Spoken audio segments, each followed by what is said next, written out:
Kweli ni vema na haki, tendo la kufana la kuleta wokovu.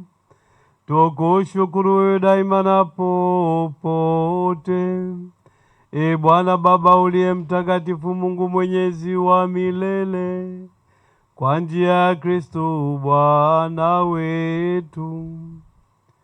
Kwa kuwa kama unavyolijalia kanisa lako kuifurahia sikukuu ya watakatifu Timotheo na Tito, hali kadhalika unaliimarisha kwa mifano ya maisha yao matakatifu, unalifundisha kwa maneno ya mahubiri yake na kulilinda kwa maombezi yake bora.